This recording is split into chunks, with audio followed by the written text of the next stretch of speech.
নমস্কাৰ। এই খণ্ডত সাধাৰণ বিজ্ঞানৰ ওপৰত কেইটামান গুৰুত্বপূৰ্ণ প্ৰশ্ন উত্তৰ লৈ আহিছোঁ। ইয়াত প্ৰথম প্ৰশ্নটো হৈছে তলত উল্লেখ কৰা কোনটো চুম্বক ক্ষেত্ৰৰ SI একক? ইয়াত চাৰিটা অপশ্যন দিয়া আছে: ৱাট, নিউটন, জুল আৰু টেছলা। এই চাৰিটাৰ ভিতৰত শুদ্ধ উত্তৰ কোনটো হ'ব? ইয়াত শুদ্ধ উত্তৰটো হৈছে অপশ্যন ডি, টেছলা। চুম্বক ক্ষেত্ৰৰ SI একক হৈছে টেছলা। তলত উল্লেখ কৰা কোনটো দূৰত্বৰ SI একক?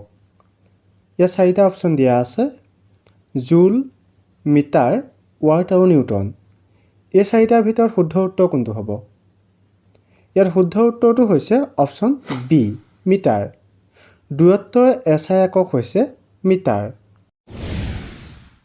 মানৱ দেহত থকা তেজৰ ৰঞ্জক পদাৰ্থবিধৰ নাম কি?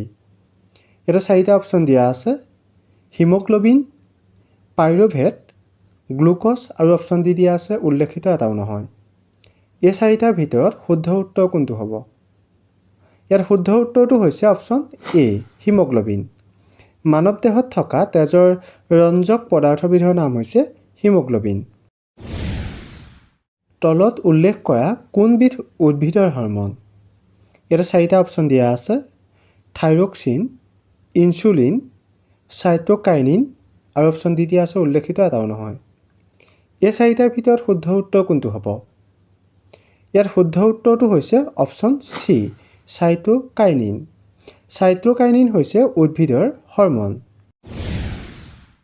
মানৱ দেহৰ ভিতৰত থকা আটাইতকৈ ডাঙৰ গ্ৰন্থিটোৰ নাম কি?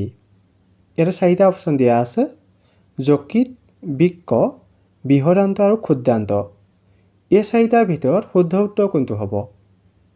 ইয়াতে শুদ্ধ উত্তৰটো হৈছে অপশ্যন এ, যকৃত। মানৱ দেহৰ ভিতৰত থকা আটাইতকৈ ডাঙৰ গ্ৰন্থিটোৰ নাম হৈছে যকৃত। তলত উল্লেখ কৰা কোনবিধ বিশ্বৰ আটাইতকৈ ডাঙৰ আৰু গধুৰ স্তন্যপায়ী প্ৰাণী?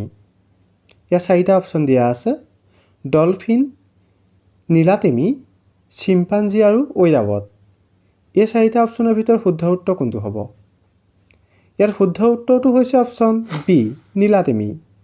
নীলাতিমি হৈছে বিশ্বৰ আটাইতকৈ ডাঙৰ আৰু গধুৰ স্তন্যপায়ী প্ৰাণী।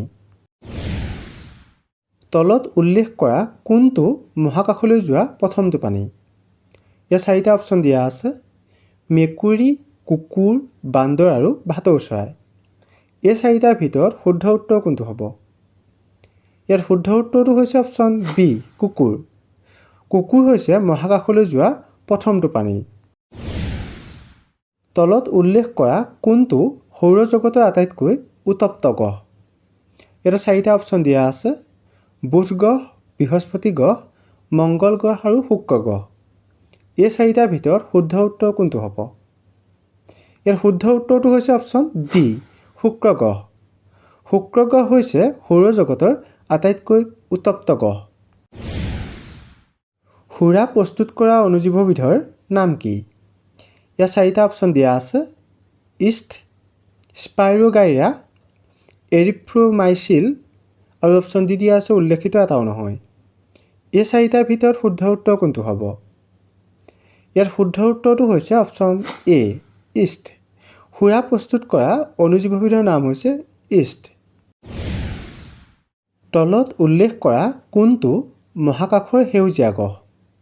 ইয়াতে চাৰিটা অপশ্যন দিয়া আছে: বুধ গ্ৰহ, শুক্ৰ গ্ৰহ, ইউৰেনাছ গ্ৰহ আৰু শনি গ্ৰহ। এই চাৰিটাৰ ভিতৰত শুদ্ধ উত্তৰ কোনটো হ'ব? ইয়াত শুদ্ধ উত্তৰটো হৈছে অপশ্যন চি, ইউৰেনাছ গ্ৰহ। ইউৰেনাছ গ্ৰহ হৈছে মহাকাশৰ সেউজীয়া গ্ৰহ। তলত উল্লেখ কৰা কোনটো আটাইতকৈ বেগী গ্ৰহ?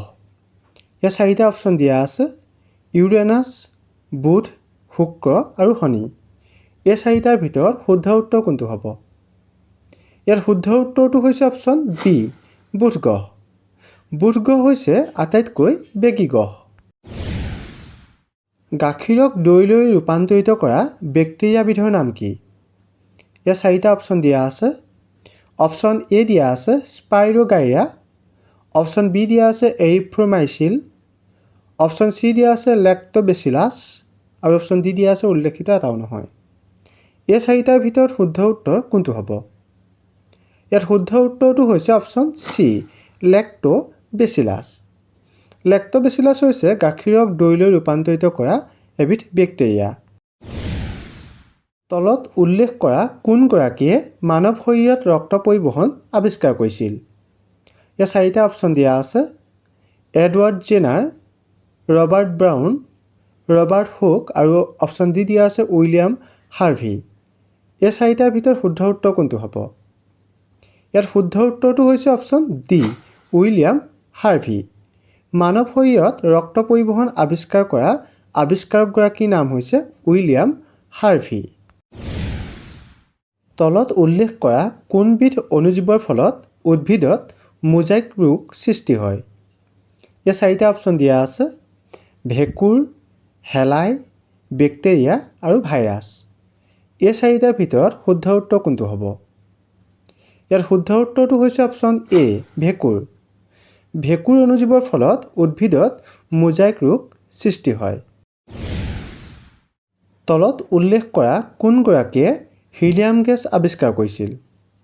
ইয়াত চাৰিটা অপশ্যন দিয়া আছে: অপশ্যন এ দিয়া আছে নৰমান লকাৰ, অপশ্যন বি দিয়া আছে ৰবাৰ্ট ব্ৰাউন, অপশ্যন চি দিয়া আছে ৰবাৰ্ট হুক আৰু অপশ্যন ডি দিয়া আছে উইলিয়াম হাৰ্ভি। এই চাৰিগৰাকীৰ ভিতৰত শুদ্ধ উত্তৰ কোনটো হ'ব আপোনালোকে কমেণ্ট কৰি জনাব। আৰু যিসকলে ভিডিঅ'টো চাই ভাল লাগিলে আগলৈ শ্বেয়াৰ কৰি দিব। ধন্যবাদ।